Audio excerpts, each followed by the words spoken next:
एक ऐसा फिशरमैन जो समुंदर के बीचों बीच फंस जाता है। कहानी की शुरुआत होती है एक फिशरमैन से जिसका नाम जॉन था। वो हर रोज की तरह अपनी छोटी सी बोट लेकर समंदर में निकालता था ताकि मछलियां पकड़ सके, लेकिन उसे बिल्कुल अंदाजा नहीं था कि आज का दिन उसकी जिंदगी का सबसे खौफनाक दिन बनने वाला है। अचानक चारों तरफ घना धुंध छा जाता है। जॉन रास्ता भटक जाता है और इसी दौरान उसे एक सुनसान बोट दिखती है। वो उस बोट के पास जाकर अपनी बोट उसे बांध देता है और अंदर जाकर देखने का फैसला करता है। जैसे ही वो अंदर जाता है उसका दिमाग सुन्न हो जाता है। बोट बिल्कुल खाली थी, न कोई इंसान न कोई आवाज, बस एक अजीब सी खामोशी। जॉन बोट के अंदर आगे बढ़ता है। खाना ताजा था, कपड़े साफ थे और हर जगह इंसानी मौजूदगी के निशान थे, लेकिन फिर भी वहां कोई नहीं था। वो बोट को स्टार्ट करने की कोशिश करता है लेकिन इंजन काम नहीं करता। जॉन हैरान रह जाता है कि इतने बड़े ओशन के बीच ये बोट अकेली और खाली क्यों है। वो दूर तक देखने की कोशिश करता है, शायद कोई मदद मिल जाए, लेकिन घना धुंध हर तरफ छाया हुआ था। मायूस होकर वो वापस कंट्रोल रूम में आता है और रेडियो ऑन करता है। मदद के लिए सिग्नल भेजने के इरादे से जॉन मैसेज भेजता है, यह शिप समंदर में फांसी हुई है, अगर कोई सुन रहा हो तो जवाब दे। मैसेज भेजने के बाद वो सोचता है कि अब अपनी छोटी बोट से वापस चला जाना चाहिए, लेकिन जैसे ही वो बाहर आता है उसकी बोट वहां मौजूद नहीं होती। हालांकि उसने उसे अच्छी तरह बांधा हुआ था। वो बिल्कुल हैरान रह जाता है और हैरानी और बढ़ जाती है जब वो देखता है कि अचानक धुंध गायब हो चुकी है और आसमान बिल्कुल साफ है। अब दोपहर हो चुकी थी। जॉन को कुछ समझ नहीं आ रहा था कि ये सब क्या हो रहा है। वापस जाने का कोई रास्ता नजर नहीं आ रहा था। मजबूरन वो दोबारा उस खाली शिप में जाता है और मैप की मदद से रास्ता ढूंढने लगता। वो समझने की कोशिश करता है कि वो कहां है और घर कैसे लौटेगा। मसला ये था कि शिप का इंजन खराब था। अगर उसे जिंदा रहना था तो किसी भी कीमत पर इंजन ठीक करना जरूरी था। वो पूरी शिप में टूल बॉक्स ढूंढता है और बहुत मेहनत के बाद इंजन को ठीक कर लेता है। ये उसके लिए एक बड़ी राहत की बात थी। अब शिप चलने लगी और दिशा भी धीरे धीरे समझ आने लगी, लेकिन खतरा अभी खत्म नहीं हुआ था। आसपास कोई नहीं था तो वो सोचता है कि समंदर में ही कर लेता हूँ। जैसे ही वो किनारे की तरफ जाता है अचानक किसी ने उस पीछे से धक्का दे दिया। वो सीधा पानी में गिरने वाला ही था कि उसने रेल पकड़ ली और किसी तरह डूबने से बच गया। इस सब के दौरान उसका काम पूरा नहीं हो पाया, इसलिए वो दोबारा टॉयलेट जाने लगता है। जैसे ही वो नीचे पहुंचता है अचानक किसी ने दरवाजा जोर से बंद कर दिया। पहले उसे लगा ये हवा की वजह से हुआ होगा, लेकिन जब वो बाहर निकालने लगा तो उसने देखा कि दरवाजा अंदर से बंद है। अब वो सच में घबरा गया। वो दरवाजा खोलने की कोशिश करता है, पॉकेट से कॉइन निकालकर लॉक खोलने की भी कोशिश करता है, लेकिन सब बेकार। अब उसे एहसास हो जाता है कि वो इस शिप पर अकेला नहीं है। कोई है जो उसे परेशान कर रहा है, जो दिखाई नहीं देता लेकिन हर वक्त मौजूद है। उस लगता है जैसे कोई उसके साथ गेम खेल रहा हो। वो कैबिन की तरफ जाता है और जैसे ही अंदर देखता है उसकी रूह कांप जाती है। हर जगह खून के दाग थे। माहौल बहुत ही डरावना था। फिर भी वो हिम्मत करके दोबारा लॉक खोलने की कोशिश करता है, लेकिन लॉक नहीं खुलता। अचानक पूरी शिप हिलने लगती है जैसे कुछ बहुत बड़ा होने वाला हो। जॉन बहुत डर जाता है। तब उसकी नजर ऊपर एक खिड़की पर पड़ती है। वो किसी तरह उस खिड़की से बाहर निकालता है और दौड़ तक देखता है। कार्गो शिप सीधा इसी शिप की तरफ आता हुआ दिखाई देता है। जॉन समझ जाता है कि अगर दोनों शिप्स टकरा गए तो सब कुछ खत्म हो जाएगा। फिर वो अपनी शर्ट उतारकर जोर जोर से हिलाने लगता है ताकि कोई उसे देख ले, लेकिन बदकिस्मती से कोई उसे नहीं देखता। अब उसके पास एक ही रास्ता बचता है, अपनी जान बचाना। वो खिड़की के पास लटकी हुई रोपे देखता है और उसके दिमाग में एक आइडिया आता है। वो सोचता है कि अगर रोप का यूज करके शिप को स्लो किया जाए तो शायद टकराव रोका जा सके। वो तुरंत रोपे बांधकर बाहर फेंक देता है, लेकिन हालात और खराब हो जाते हैं। रोप इंजन के ब्लेड्स में फंस जाती है और जैसे ही वो खींचता है रोप बाथरूम में अटक कर उसके गाले में फंस जाती है। उसका दुम घुटने लगता है। जब वो बिल्कुल मौत के करीब होता है तो हिम्मत दिखाता है और एक टूल की मदद से खुद को फ्री कर लेता है। उसकी गर्दन बिल्कुल लाल हो चुकी होती है। वो लगभग मर चुका होता है, लेकिन आखिरी पल में बच जाता है।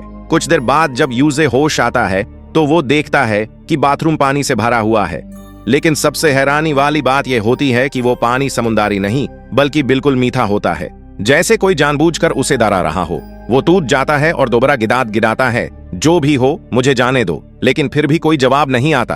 अब वो भूखा, प्यासा और बहुत कमजोर हो चुका होता है। वो शावर से पानी पीता है, लेकिन थोड़ी देर बाद उसे लगता है कि पानी खत्म हो गया है। फिर जब वो सिंक से पानी पीने की कोशिश करता है तो उसे एहसास होता है कि अब पानी बढ़ रहा है।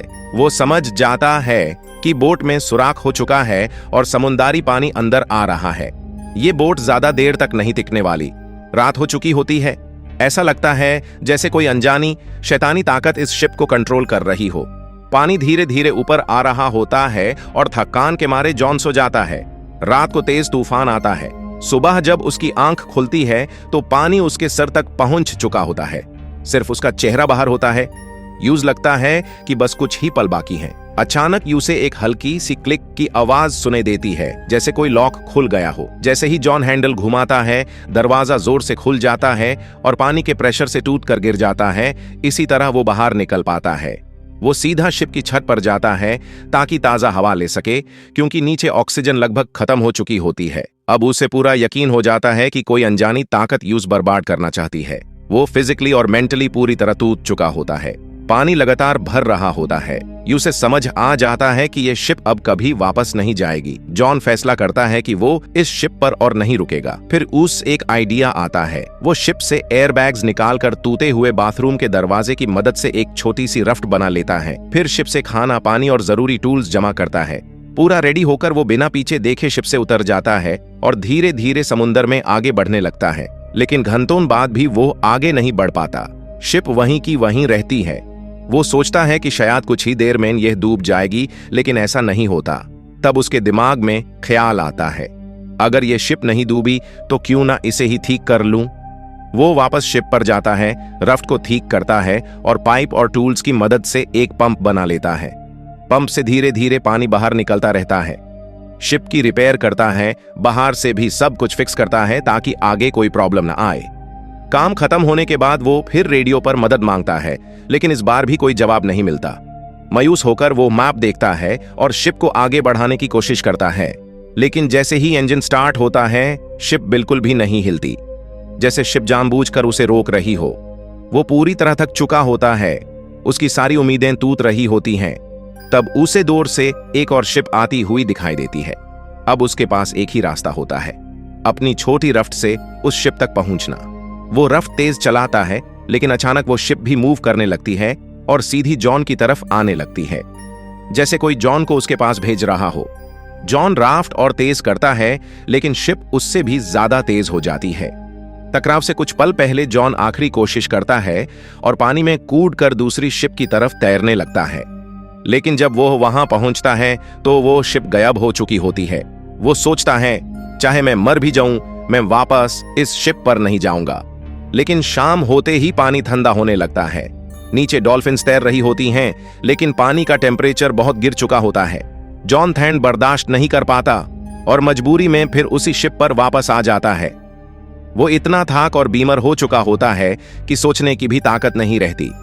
बस एक कंबल उठाता है और अपने रूम में जाकर सो जाता है। सुबह उठकर फिर शिप छोड़ने का फैसला करता है, लेकिन इस बार एक और झटका मिलता है। रूम का दरवाजा बैंड होता है।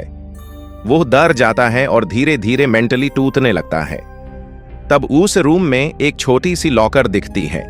जैसे ही वो उस खोलता है तो यूस ऊपर जाने का रास्ता मिलता है, एक वेंटिलेशन शाफ्ट। वो लॉकर के अंदर घुस जाता है। वो जगह बहुत टाइट होती है।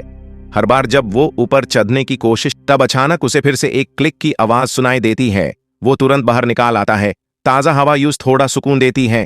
वो देखता है कि शिप एक छोटे आइलैंड की तरफ बढ़ रही है। गुस्से में वो एक स्टिक उठाता है और पूरे आइलैंड की तलाश करता है, लेकिन पूरा आइलैंड बिल्कुल सुनसान होता है। कहीं भी किसी इंसान का कोई निशान नहीं होता। जैसे ही वो पलटकर देखता है, यूस एक नया मंजर दिखाई देता है। वो ही शिप जो यूस यहां लाई थी, अब समुद्र में आगे बढ़ रही होती है, जैसे किसी नए शिकार की तलाश में। अब जॉन को पूरा यकीन हो जाता है कि ये शिप और ये आइलैंड किसी शैतानी ताकत के कब्जे में हैं। वो सोचता है, मुझे किसी भी हाल में यहां से निकलना होगा। और जैसे ही वो देखता है, उसकी आंखें फाती की फती रह जाती हैं। वही जगह, वही बोट, वही लोग। उसकी पुरानी बोट वही खड़ी होती है। सब कुछ बिल्कुल पहले जैसा होता है, जैसे कुछ भी बदला ही ना हो। जॉन कुछ देर तक बस देखता रहता है। यूं से यकीन नहीं होता। सवाल सिर्फ एक होता है, उसकी बोट वहां कैसे पहुंची और इस शिप की हकीकत क्या थी। उसे समझ नहीं आता कि यह सब हकीकत थी या फिर एक भयानक ख्वाब। लेकिन एक बात पक्की थी, जो कुछ उसने झेला वो बिल्कुल सच था।